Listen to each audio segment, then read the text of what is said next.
Papa Ölângÿ aza na kati ya enfer, na kati ya Hades, na kati ya séjour de mort, lieu de tourment azana kimia tendenga na otofandi. Donc oyebi ba vie na yaki rokuta kuna ba Luambo na ba payen mususu to yebite e ozaka tanso nga betaka mwa tourment bo ba récupérer tata mbata angazonga bo ntodi ba chubie mo fourchette moko ba yedi yango no mona lobeke no bazo sala e kabri poko neza lieu de tourment.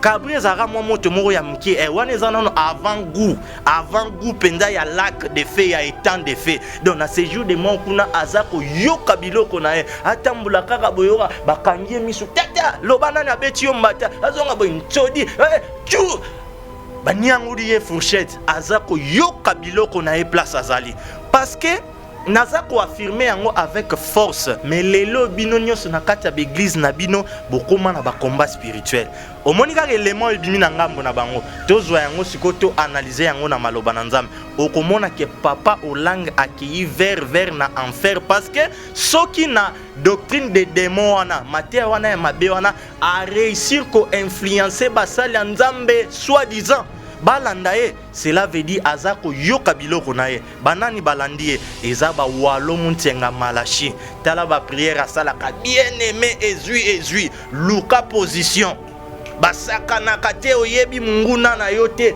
tumba moto ozo comprendre. Donc batu bo mesani ko lobake non oh frère wana yo baneko zelaka ka papa Ölângÿ akufa siko na sala appel na bino batu boza vivant.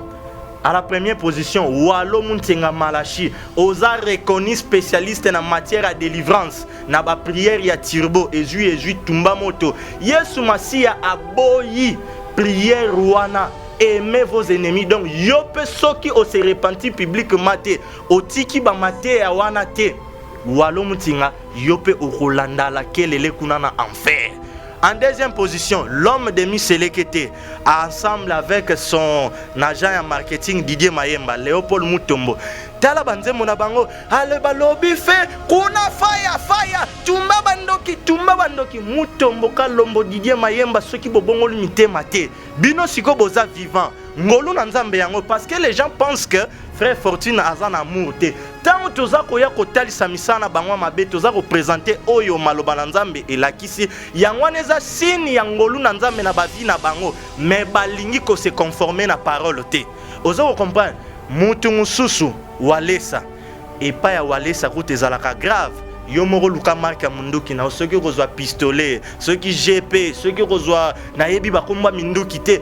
Tala na ngamba ki nkole timula mabulu chu to timule kunda banguna na alebeta bango masasi puku ta wana epai ya évangéliste Kabundi Walesa siko mama Glodine Ézéchiel alobaki je cite son nom faux prophète que les loyo basala Nzambe mingi balandi papa Ölângÿ. Donc cela veut dire que papa Ölângÿ vraiment zalaki nonction ya ténèbres oyo lelo atikali ko bebisa église ya Congo. Allez siko na moi exemple mikie o ngana pesi. Na lobanini ke non te to yebite ne juge point non biso toza ba. Respect ya ba mort. Quel respect ya ba mort? Bino nazo yebate soki bolingi to koma na langage ya ba hypocrite ou comment. Quel respect à ba mort? Donc cela veut dire que non mort ata zalaki ne mutu mabe pour na respecter sera kufe kaka fulanya zalaki malamu penza zalaki malamu. Non maman inalola mais nazako affirmer yango lisusu que papa Ölângÿ azana enfer maman Glodie bi pourquoi? Parce que nazoyo kango ana minoko ya bandimi na ye ke papa lobaki to lela ye na kati ya adoration pour akei ko bongsila biso esika. Donc wana penza eza indice ya antéchrist. Mutu oyo alobaki je m'en vais au Père pour vous préparer une place, c'est Jésus-Christ de Nazareth. Sikoyo tango Joseph Ölângÿ soki ezalaki ya solo ndenge bandimi ne bazotambula nango kena papa lobaki ko bongsila biso esika ye azanani. Oza ko comprendre yango. Donc yo olingi ozwa mukumba oyo Yesu alobaki yo Ölângÿ yo na kati ya enseignement lukuta wana anti biblique wana OK ko bongsela banane sika a précédé bango nde kuna na enfer. Glodie dia sika la mignonne. Hey! La mignonne. Très simbelenga bro. Très simbelenga bro. Kata. Salut à vous tous qui nous suivez de partout sur les www.Ôlàngÿ avec Glody Diasuka, la mignonne de la presse. Bon dimanche, Nabi Nonyon Sozo de partout et bon début de semaine. Nabaye Bazi occasion à Rolanda Bisso, Nak Ebandelia semaine. Ça dépend, on attend au Bozolanda Bisso. De bonnes choses à vous. Glody Diasuka, la mignonne de la presse, je suis là toujours pour vous faire plaisir, pour vous satisfaire de partout vous êtes. Tracy Melenga Pro, la même magique. Merci à toi, le cerveau moteur. Montréal, Mosangisipe, Mozalici. Et vas-y, Pitre. Merci à Nicolas Osombia. Voilà. Bonjour, Kakabaya Mado Koti Po Bonzambe. La mignonne dans le Bonzambe. Nicolas Soukawana Keba. Bonzambe toujours. Je reçois le frère Faurtune Mbala directement qui va faire son entrée. Sans plus tarder, mon frère, comment vous allez? Je vais bien. Oh, bah frère, va faire sa bise. Ça va? Oui, ça va bien. Bah frère, va faire sa bise publiquement pour baza ba hypocrite, mais na katia ba kuzu, ba bisika milili bazo sala ba dégana ba femme mariée. Donc yo za femme mariée na yambio parrain se baiser publiquement. Oyo akoloba est allié. Voilà, merci beaucoup. Posons un abisso de partout. Le abisso. Aïe, la mignonne yo fo bongo. Ming yamara frère Faurtune Mbala. Mais frère Faurtune Mbala batte belé pe bazo détester yo. Vérité leki, n'importe quoi leki, même si pas ba mort. Ah oui, que Dieu soit béni, maman Glody. Batte belé oyo baza ko détester ngai.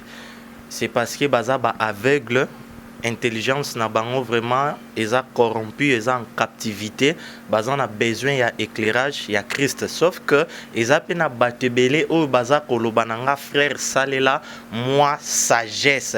Donc cela veut dire que ne jugez point mon tout ce qui ça koufi yo yebite accueillir lola ou pas. Alors frère Faurtune aza koya koloba avec force parce que maman Glody Yesu Masia oyo amona ki passe akufela ki bampate na ye batu na ye na ekulus ba faux pasteur na ba oyo bakufa ki na ba oyo baza vivant okotanga ba kombo lelo baza ko nyoko la peuple ya Nzambe bango ba faux pasteur wana babangi Yesu Masia te alengai Faurtune Mbala pona ya ko bimisa na polele misala ya molili na bango o Bible yebisi biso to condamner ba œuvre infructueuse ya ténèbres na robangelo romongo te. Merci beaucoup, ça commence bien, on peut prendre place. Merci à Ritski Lolo, Motema Moria Kabela, merci à Jovi Vango, merci à Sheila Mbouyi, pourquoi pas à Laetitia Lukusa, la fraîcheur depuis la Belgique. Là, je suis avec le frère Faurtune Mbala. Donc, rapidement, enfer les raté, paradis les raté, frère Faurtune par là au Kolobani. Bah nous rebelle, balanda qui la fois dernière que non, moli moya papa Ôlàngÿ, ezopé manaki mate azana enfer bobobi, c'est du mensonge. Bibliquement parlant, mutumora ebi enfer te. Mutumora ebi li feloté donc li felo mutaye bien azate, lo la paix paradis mutaye bien azate. Po batu so ki bakufi bakendaka li feloté bakendaka lola te na réflexion wana na habité frère Faurtune okolobela biso nini ba traité yo neti kaka menteur neti kaka flatteur neti kaka n'importe quoi mukeba en quelque sorte.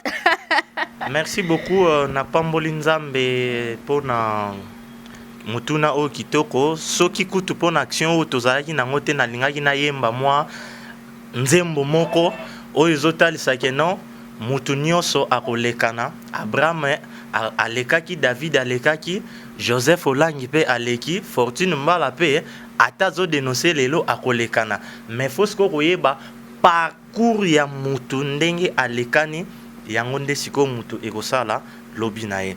Donc na osepela vraiment pour que na répondre na mozindo na pete nyonso. C'est vrai eza émission pana oyo tokimaka na nsima ya temps bandeko na opesa ba verset ebele mais totangaka passage clé moko.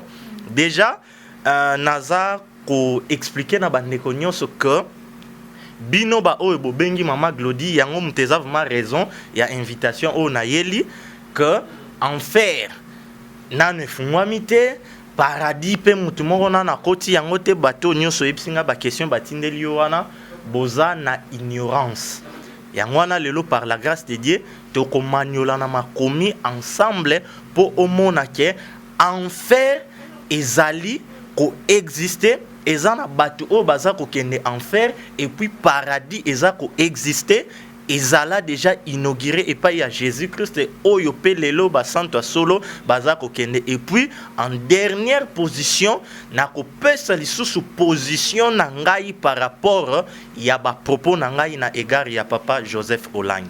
Merci beaucoup. Là, je vous signale déjà, après qu'on répondre à ma question, ma préoccupation, le sujet, le futur de l'homme. Où va l'homme? Après, vie na mobimba bo futur na ce qui a coupé zaka nini akendara wapi. On a répondre biso directement. On a sujet, on a préparé qui to partager na bato bazolanda biso bana nzambe monde entier.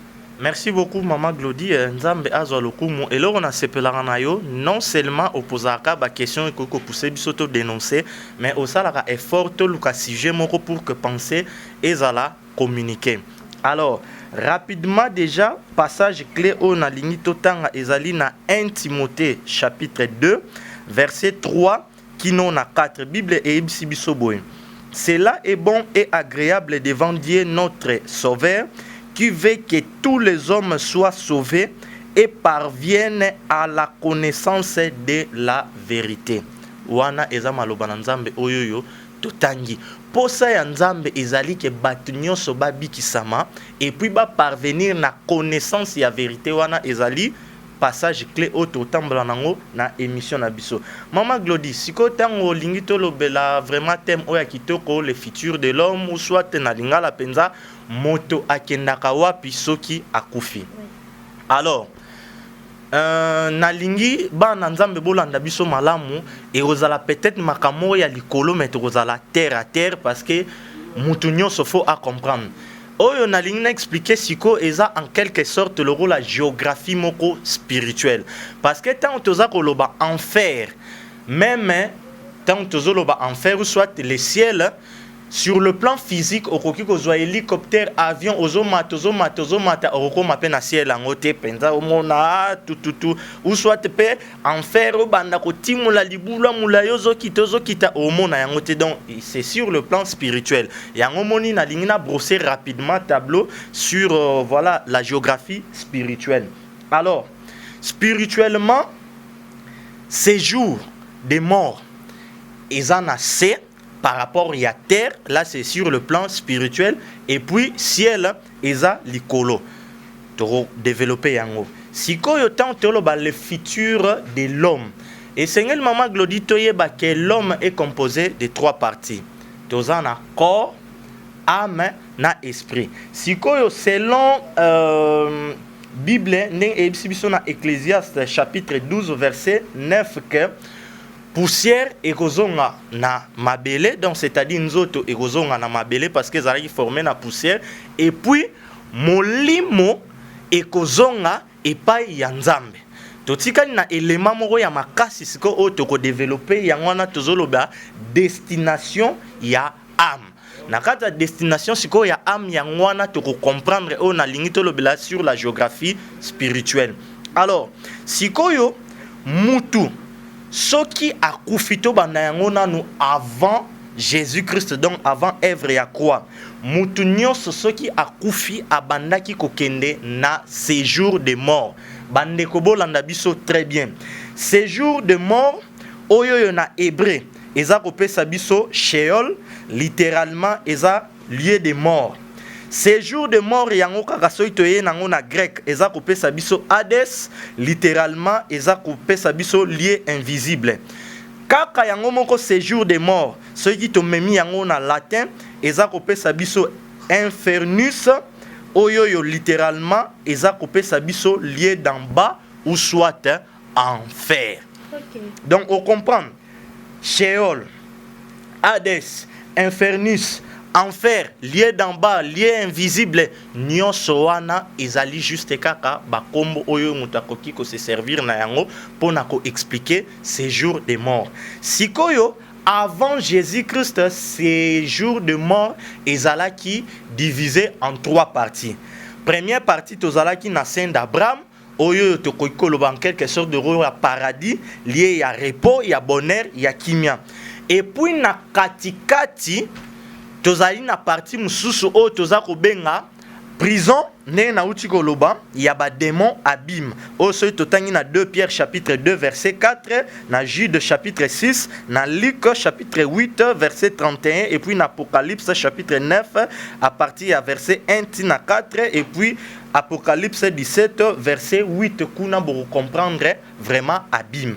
Troisième partie sikoyo tozalaki na lié de tourment et sika oyoyo souffrance ezalaki wana na lobi bien avant Jésus-Christ pona ko comprendre yango malamu koma makambo bande koleka na wana bande kobotanga na Luc chapitre 16 verset 19 ti na 31 kuna boromona histoire ya homme riche na pauvre Lazare comment après Liwa na bango homme riche akendaki na kopema na kimia na scène d'Abraham et puis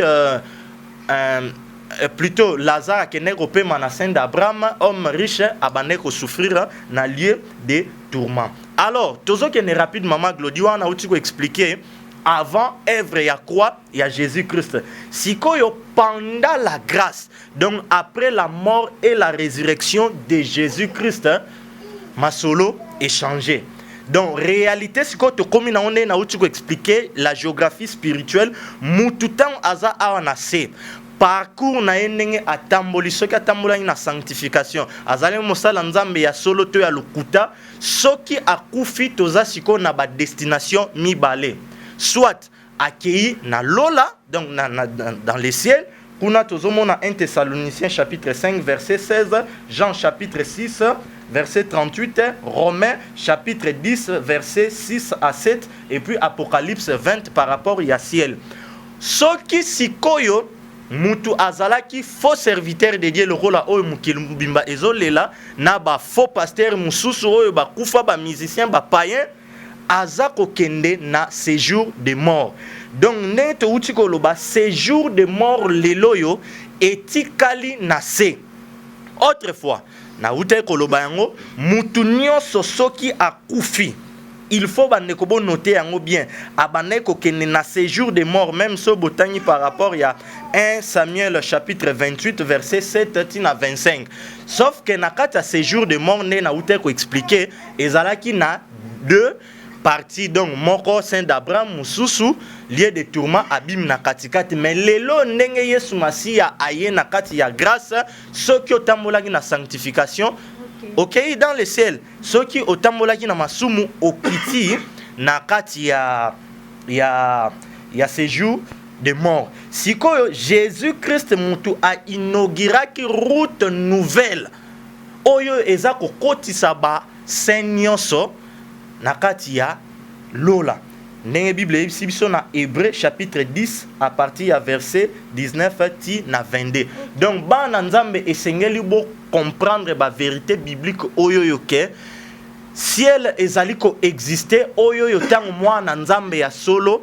akufi lelo akei kopema na kimia et puis tango zalaki faux pasteur ata mokili mbimba baleli yo tango zalaki faux frère impudique ozalaki païen ozali na lieu d'en bas na séjour des morts. Alors sikoyo pona ko affirmer vraiment que pour même ba pasteur ebele lolo bate yango mabe oh nakata séjour des morts saint d'Abraham biso lelo nakati église soki mwana nzamba solo akufi akendaka lisusu na saint d'Abraham te bref romona yango na Matthieu chapitre 16 verset 18 kuna après avoir yesko tuna baye kolumu tuna nini oyo batu balobaka nazali epona bino Pierre akoloba que tu es le Christ le fils de Dieu na verset 18 Yesu aroyebisa Pierre que et moi je te dis tu es Pierre sur cette pierre je bâtirai mon église et les portes de séjour des morts ne prévaudront point contre elle.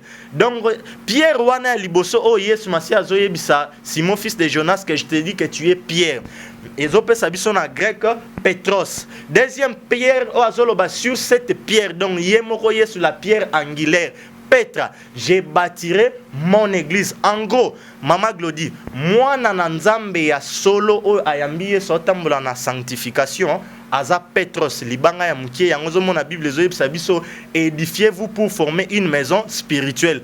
Tant aux membres, il y a église véritable et à Jésus-Christ, ceux qui okufi lelo yo dans la grâce, place na yo na séjour des morts, ezalité.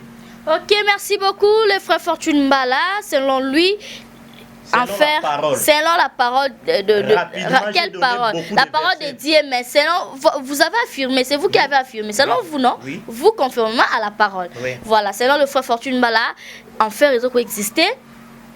Paradis pesali. Voilà. Merci beaucoup. Tout que ce qu'on a la réalité, les tomisana ko pesa na ba idée.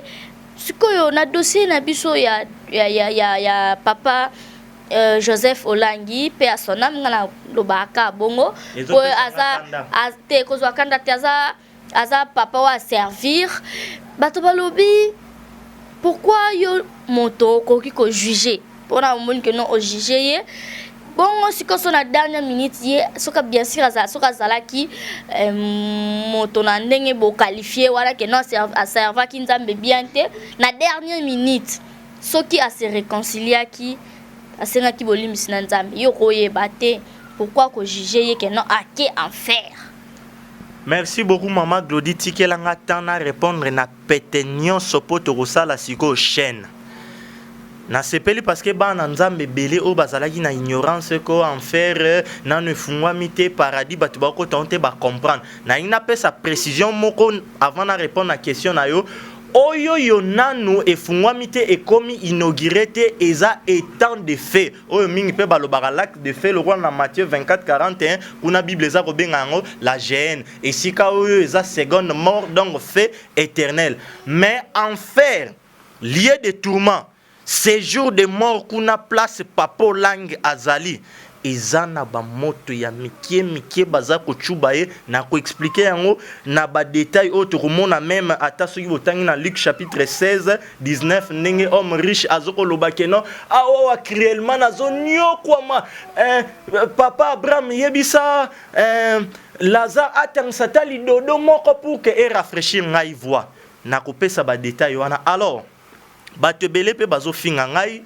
je bénis le Seigneur pour nazui ba injure ya lolenge nyonso ba bêtise mutu lokola ndindi ozana santé ya bien te, je bénis le Seigneur pour ça parce que Mama Glody eza accomplissement ya maloba na nzambe. Et tira siko biloko mibale, je crois misato. Po Bible lobi bako finga bino pona Yesu, bako kanga bino bokozala présenter na ba tribunaux pona Yesu et puis bako beta bino pona Yesu en dernière position bakobo mabino pona Yesu ngakutu kofinga boleki tape wana nazozela bokangisa po déjà maman moto soleil na ebsenga camarade ya mbali na za colonel ya la police batindela ki lien ya vidéo wana j'ai béni le Seigneur ndenge ba maté ya déjà côté li ba officier ya mboka na biso il faut Saint-Esprit na souveraineté na a Simba quelques officiers maloba na nzambe ekote yama bokanga biso bobeta biso Faurtune Mbala va continuer toujours à dénoncer. Alors Mama Glody na yesiko na question na yo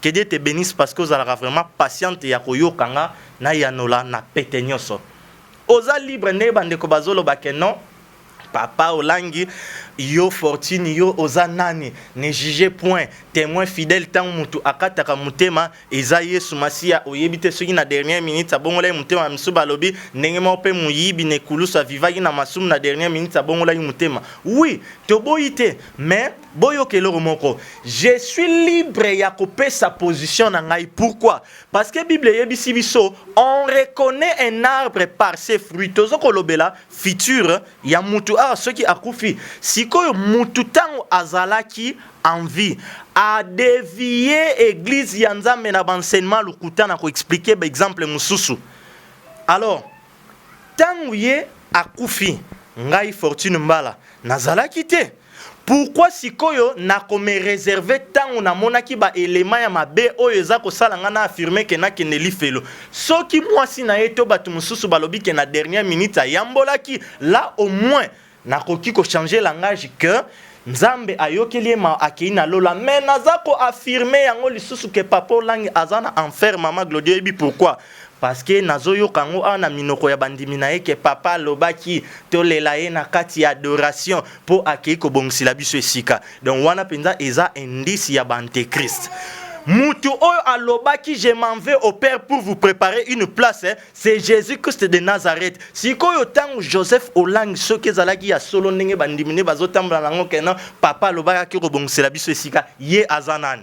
Oza ko comprendre yango. Donc yo olingi ozwa mukumba oyo Yesu alobaki yo Ôlàngÿ yo na kati ya enseignement lukuta wana anti biblique wana OK kobongisela banane esika a précédé bangonde kuna en enfer na lieu de tourment. Alors maman Glody, pour être clair, ce qui papa Ôlàngÿ abongolaki mutema ya solo, là c'est son affaire avec le Seigneur. Mais moi conformément ya ba dégâts o atiki na se ya mabele awa surtout na milieu évangélique na bandeli yango lisusu avec force azako souffrir na kati ya enfer. Parce que kuna na expliqué la Bible ebiso eza lieu de tourment. Lieu de tourment na ngala eza nini? Bulu yekete. Donc place azawana ezana ba moto mike botanga na ligue 16 kuna boko comprendre moi ba chaleur wana parce que étant défendre vraiment to penza wana et ozala inauguré après reine otozanango a ya millennium na Christ faux prophète ozala wana Satan et puis na jugement suka batu nyonso ba okende wana seconde mort. Mais actuellement je l'affirme par rapport ya ba makambo o na lobby mama Glody tikilangata papa Ôlàngÿ aza na kati ya enfer, na kati ya Hades, na kati ya séjour de mort, lieu de tourment azana kimia tendenga na otofandi. Donc oyebi ba vie na yaki rokuta kuna ba Luambo na ba payen mususu to yebite e ozaka tanso nga betaka moi tourment bo ba récupérer tata mbata angazonga bo ntodi ba chubie mon fourchette moko ba yeli yango no moni na lobeke no bazo sala e kabri poko neza lieu de tourment kabri ezaka moi moto moko ya mki e wana ezana no avant goût penda ya lac de feu ya étang de feu. Donc na séjour de mort kuna azako yoka biloko na e atambula kaka boyoka bakangie misu tata lobana na beti yo mbata azonga bo ntodi chu baniangudi ye fourchette azako yoka biloko na e place azali parce que nazako affirmer yango avec force aventurier ya faux prophète moko yambaki amesana ko benga mwana muke adiembelaka ne kaka soka zanga na posa batu nyonso basepela na ye alobi nini keno nzambe alakisaki papa Ôlàngÿ aza na paradis mama Ôlàngÿ pe akufa kala mingi te. C'est un aventurier na ozwa kutu tante ya kolobela ye papa Ôlàngÿ akoki kokota paradis te kama loba na bango mte kanga bango faux prophète wana lobi ni nazwaka pe encadrement na ministère à combat spirituel et puis alobi bino basali na nzambe nyonso bozalani kotelemela papa Ôlàngÿ eza jalousie bobande kotelemela combat spirituel mais lelo bino nyonso na kati ya église na bino bokoma na ba combat spirituel omoni kaka élément ebimi na ngambo na bango tozwa yango siko to analyser yango na maloba na nzambe okomona ke papa Ôlàngÿ akei vers na enfer parce que soki na doctrine de démon wana matière wana ya mabe wana a réussir ko influencer basali ya nzambe soi-disant balanda ye cela veut dire azako yoka biloko na ye banani balandi ye eza ba Walo muntenga malachi tala ba prière asalaka bien aimé ezui luka position basakana kate oyebi munguna na yote tumba moto ozo comprendre. Donc batu bo mesani koloba ke non oh frère wana yo baneko zelaka ka papa Ôlàngÿ kufa siko na sala appel na bino batu boza vivant. À la première position, Walo muntenga malachi, oza reconnu spécialiste en matière de délivrance, na ba prière ya turbo, ezui tumba moto. Yesu Masia aboyi prière wana. Aimez vos ennemis. Donc, yope soki o se repentir publiquement te, o tiki ba mate ya wana te.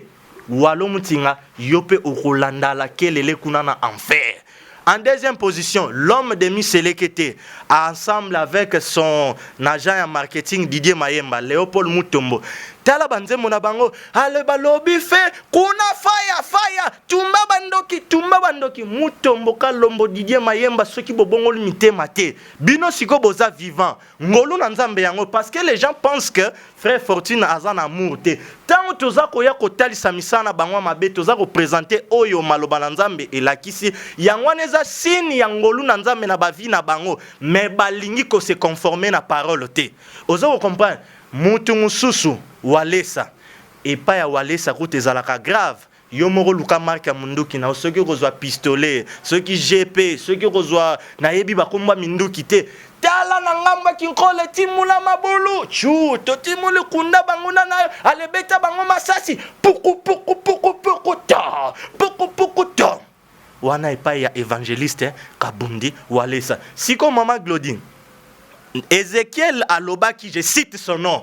Je cite son nom, faux prophète, que les loyo, salanzambe mingi balandi, papa Ôlàngÿ. Donc cela veut dire que papa Ôlàngÿ vraiment zalaki nonction ya ténèbres oyo lelo atikali ko bebi sa église à Congo. Allez, siko na moi exemple à mikie o ngana pesi. Na lobanini ke non, te, to yebite, ne juge point, non, biso toza respect ya ba mort. Quel respect ya ba mort? Bino nazo yebate soki bolingi to koma na langage ya ba hypocrite ou comment. Quel respect ya ba mort? Donc cela veut dire que non, mort ata zalaki ne mutu mabe pour na respecter sera kufe kaka fulanya zalaki malamu, penza zalaki malamu. Non mama. Siko yebisanga na onyo songa na oloba na fingi to na manke ye wape. Par contre, na m'adresser na batu onyo soba omona ke no frère Faurtune ozangi sagesse ozobanga ba robomayo, c'est parce que boza ba fou olobani na fingi yebisanga yo ozokotela ba mikolo batu nyonso ba comprendre ngate na lobi bien boza ba fou. Pourquoi boza ba fou? Parce que apôtre Paul a lobby, la sagesse de ce monde est une folie devant Dieu. Vous comprenez? Il faut te défendre l'évangile même au prix ya kokufa ya ba moquerie ya ba injure ya ba insulte, mais ba tout loko la ba faux pasteur oyo ba Didier Mayemba ba Walo Mutenga ba o nyoso tozotanga ba kombo na mususu tata o na bosa na kaele lo kombo ye big prophet Emani Lumbu na uti komona asali banderole action moko wana salaki thème ezalaki ceux qui les parrainages, ceux qui les patriarcats, ceux qui les parrainages dans les sacerdoces.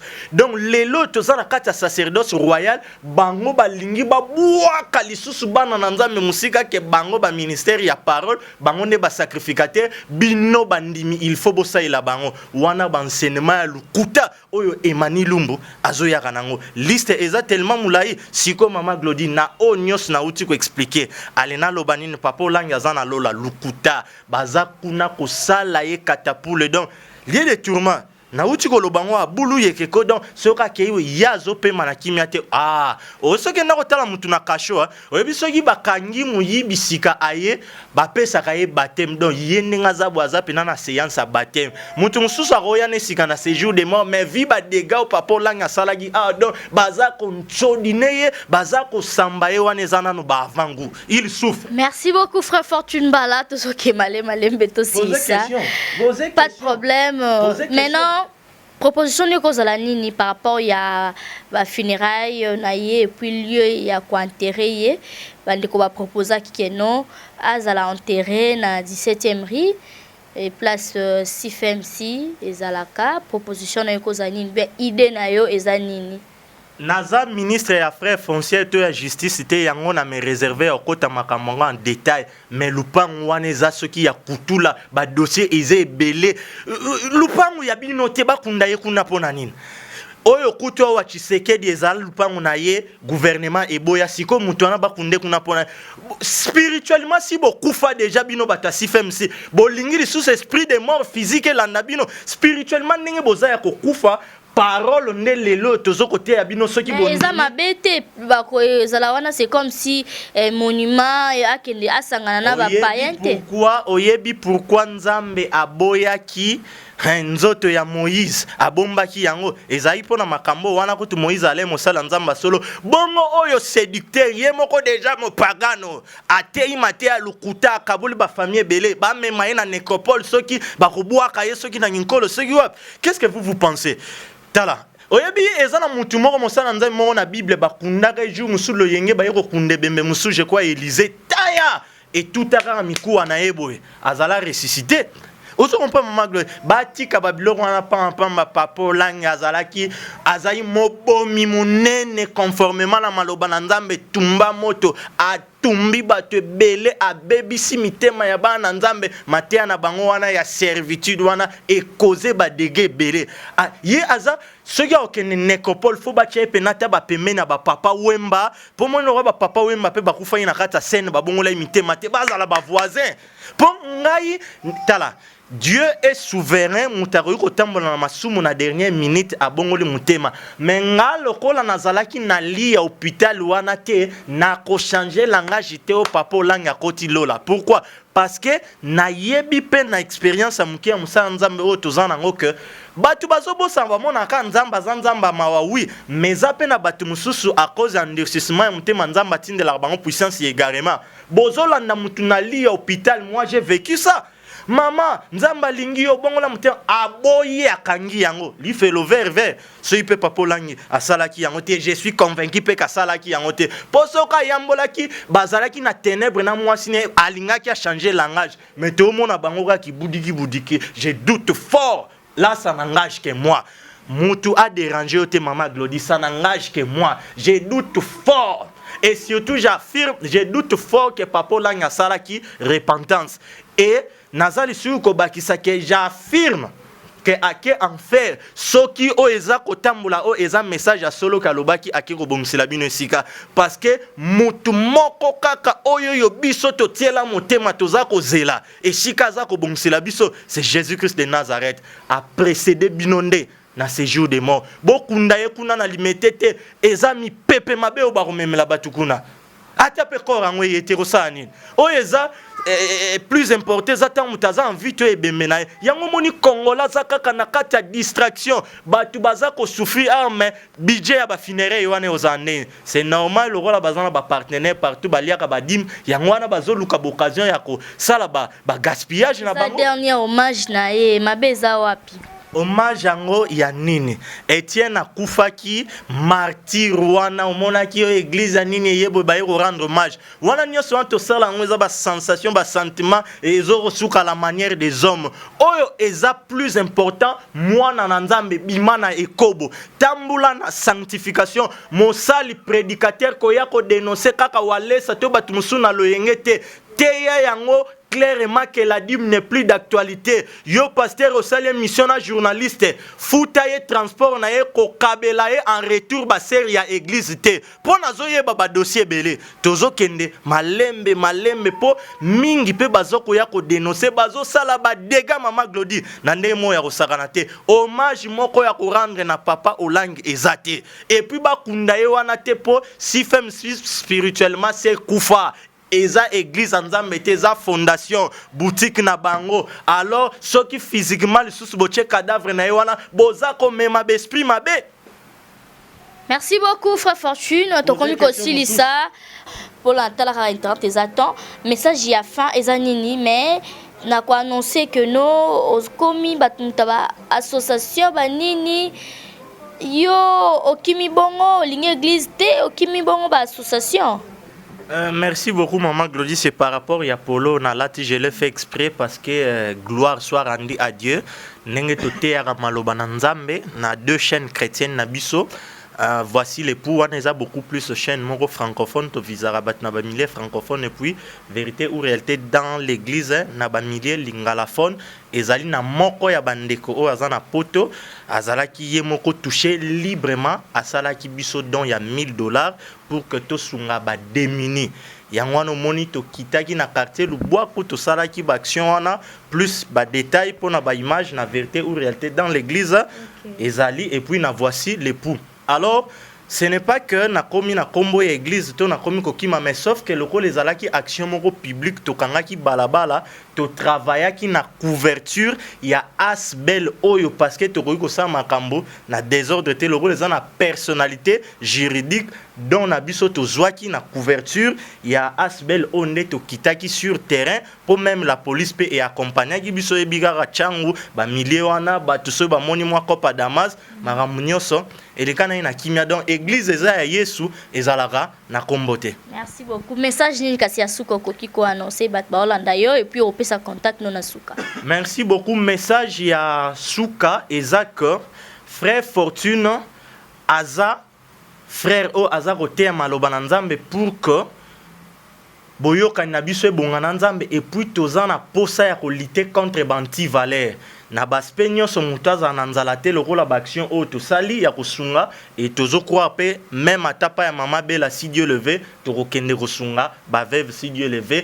Alors les 31 permettre ngana pe sa programme, j'ai béni le Seigneur parce que ozomona pomboka ebonga mama Glody limbisanga to comme na suka ezaka kateto te ya bandeko boboto bondeko ote fotolobela banani babomi Congo na ba congolais. Initiative ya petite sœur Nabiso Chris Diasuka. Miss Christa. Voilà, pas na petite sœur Miss n'est pas ya batu mususu. Tu comprends? Les 31 oyo ya moi tozali. Donc, conférence est organisée na Marie Antange, juste sur boulevard Kimbuta, mardi 31 octobre, à partir il y a 11h déjà, Bissonio Soba jeune. Oui, parce que je suis parmi les intervenants. Petite sœur, à Rolobela, pour conscientiser sur le plan moral, autorité municipale, député, et puis lokola, moko ya basali nanza, mais na poser pierre nangai. Parce que faut moralité ya batu ezala malamu, psychologie et puis spiritualité. Donc frère Faurtune pe azana kati ya masolo oyoyo les 31 mardi na 11h. Et ça journée ouvrable Maître Rosala.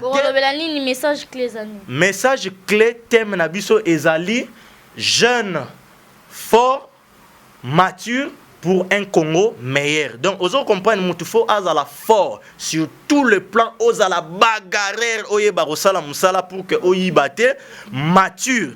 Maturité, tu comprends? Et puis pour un Congo meilleur. Donc, tu dois croire qu'il y a une participation à Bandekognon sur le 31 octobre, na conférence où on a au bisol sous Bakisa, na Kibonzambe. En tout cas, Bana ya Changu, ya Moamba, ya Funa, ya partout, tu repambolama. Va coordonner contact rapidement.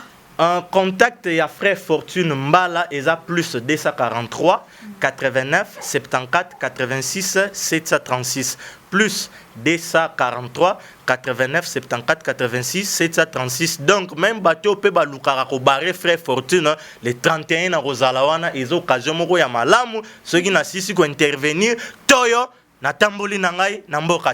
Merci beaucoup, son infini pour aujourd'hui. Un grand merci à tous qui nous avaient suivis de partout. C'était la Glody Diasuka, la mignonne de la presse, la maman des Preston. J'avais reçu le frère Faurtune Mbala, Bolandi Bisso, attentivement. Merci pour votre attention. Merci à Rit Kilo Mote Mamoria Kabela. Merci à maman Godengoma. Merci Kuyagobelisha, maman Aridjan Liwa, elle n'en fait pas comme les autres. La première dame de Lausanne. Merci à maman Antovela. Merci à la famille Diasuka qui est la mienne. Merci à papa chéri, papa Diasuka Kanaja Marila, c'est mon papa. Merci à vous et merci à Laetitia Lukusa, la fraîcheur. Restez toujours branchés. Donc, continuez toujours à soutenir. Action, il y a bien. Merci à toi, Miss Christa. C'en est fini. Merci à Nicolas. Merci les 31. Nicolas, même pas. Nicolas Osombia. Merci à toi pour ces belles images. Merci à Simba Pro. C'en est fini. Restez toujours branchés sur le www.Ôlàngÿ Congo. Et quant à moi, je vous dis au revoir. D'ici là, portez-vous bien. Bye. Glody Diasuka, la mignonne, hey, la mignonne, très Simba Ölângÿ pro, très Simba Ölângÿ pro, Kata.